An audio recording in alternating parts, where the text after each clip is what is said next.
उनका ही स्मरण करके और अग्नि में समा गई थी। अच्छा, सती माता अग्नि में क्यों समा गई? क्योंकि शिव जी ने त्याग कर दिया था, तो वह हृदय में दाह था शिव जी के त्याग का। तो मन में विचार किया कि मेरा ये अपराध दूर कैसे हो। तो शिव जी से प्रार्थना की, बाबा क्षमा कर दीजिए। बोले बाबा बोले मेरी गलती नहीं, मेरा अपराध नहीं, अपराध तो राम जी का हुआ है, क्षमा उनसे मांगो। तो सती जी ने मन ही मन राम जी से क्षमा मांगी, भगवान मुझे क्षमा कर दीजिए, मुझसे अपराध हो गया। राम जी बोले गलती मेरी नहीं, गलती तो जानकी जी की हुई है। रूप किसका बनाया? सीता जी का। अरे भाई, हमारा रूप बना के कोई आपके यहां पहुंच जाए, हमारा नाम लेके महाराज जी ने भेजा है, तो हमारा अपराधी हुआ। तो जानकी का रूप बनाया तुमने, जानकी की अपराधी हो। बोले जानकी जी कहां है? बोले जानकी जी तो इस समय अग्नि में है। राम जी ने कह दिया था, जब लगे कराने सा चरना सा, जब लगे कराने सा चरना सा, तुम पावक महाकर हो निवासा, तुम पावक महाकर हो निवासा, तुम पावक महाकर हो निवासा, तुम पावक महाकर हो निवासा, तुम पावक महाकर हो निवासा, तुम पावक महाकर हो निवासा, जब लगे कर होने सा चरना सा, जब लगे करहो, जब लगे कर हो, जब लगे करहो निसा चरना सा। तो जब तक पर जानकी जी अग्नि में निवास कर रही है, वो मिले कैसे? तो सती जी ने सोचा कि मैं अग्नि में चली जाती हूं और अग्नि में जाकर योग अग्नि में अपने देह को भस्म करके मानो अग्नि में समा करके और अग्नि में विराजमान जो जानकी हैं उनसे क्षमा मांगी कि मुझे क्षमा कर दीजिए। और जानकी मैया की कृपा भई। और यहां वो स्वामी जी कहते हैं, सती मरत हरि सन बरो मांगा, जन्म जन्म से वो पद अनुराग। मुझे जन्म जन्मांतरों तक भगवान शिव के पद में प्रीति रहे, शिव के चरणों में अनुराग बना रहे। और जब वो हिमालय राज की पुत्री बनकर पार्वती के रूप में आई तो उनके अवतरित होते ही संत पधारे। कौन आए? कल हमने सुना कि नारद जी पधारे, क्योंकि पार्वती श्रद्धा है और जब जीवन में श्रद्धा पैदा होती है तो संत का आगमन होता है। जीवन में श्रद्धा आएगी तो संत आएंगे और संत जीवन में आएगा तो बसंत आएगा। साहब, जीवन की कलियां खिल जाएंगी, जीवन आनंद से भर जाएगा,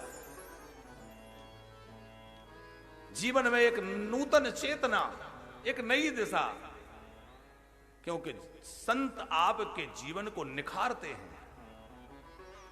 वह आपको वासना से उपासना की ओर ले जाते हैं, वह आपको भोगों से योग की ओर ले जाते हैं, वह आपको आसक्ति से भक्ति की ओर ले जाते हैं। माता पार्वती को क्या कहा नारद जी ने? नारद जी की माता को नारद जी पार्वती जी की मां को कह रहे हैं, जो जो तप कराए कुमारी तुम्हारी। यदि तुम्हारी कुमारी माने तुम्हारी बेटी तपस्या करे तो निश्चित कल्याण होगा। और तप की महिमा देवर्षि नारद ने बतलाई है। तप बल रचई प्रपंच विधाता, तप बल विष्णु सकल जग ब्रह्मा जी सृष्टि का सृजन करते हैं किसके बल से? तपस्या के बल से। विष्णु पालन करते हैं तपस्या के बल से।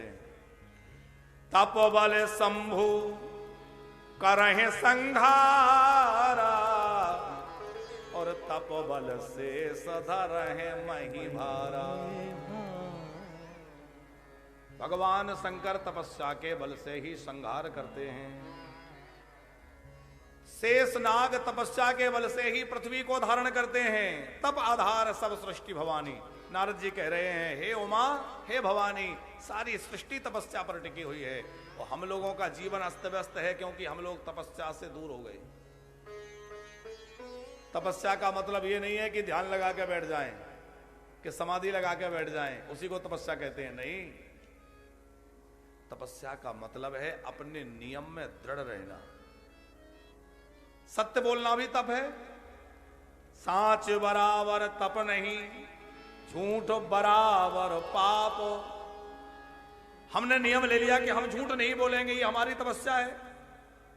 हमने नियम ले लिया हर एकादशी को जो है गिरिराज जी की परिक्रमा करेंगे, ये हमारी तपस्या है।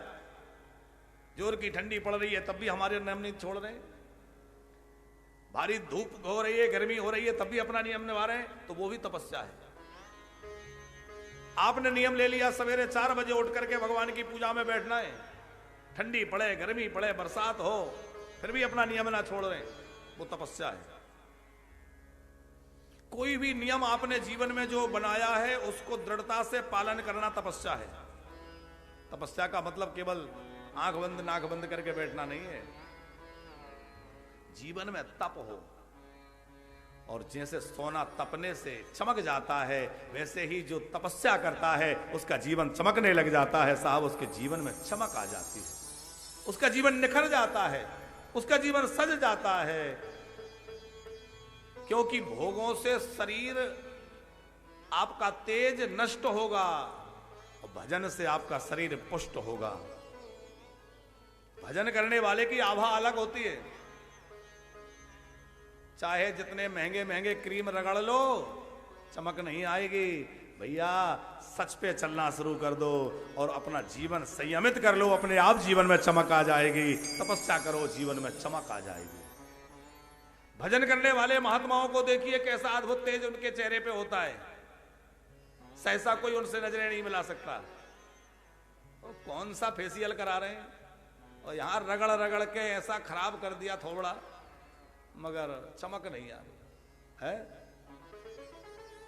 भैया, बाहरी संसाधनों से साधनों से चमक नहीं आएगी, चमक तो भजन से आएगी। इसलिए अपने जीवन को साधनामय बनाइए, अपने जीवन को संयमित बनाइए, अपने जीवन को श्रेष्ठ बनाइए। अपने आप आपका चेहरा भी चमक जाएगा और आपका चरित्र भी चमक जाएगा, आपका व्यक्तित्व चमक जाएगा।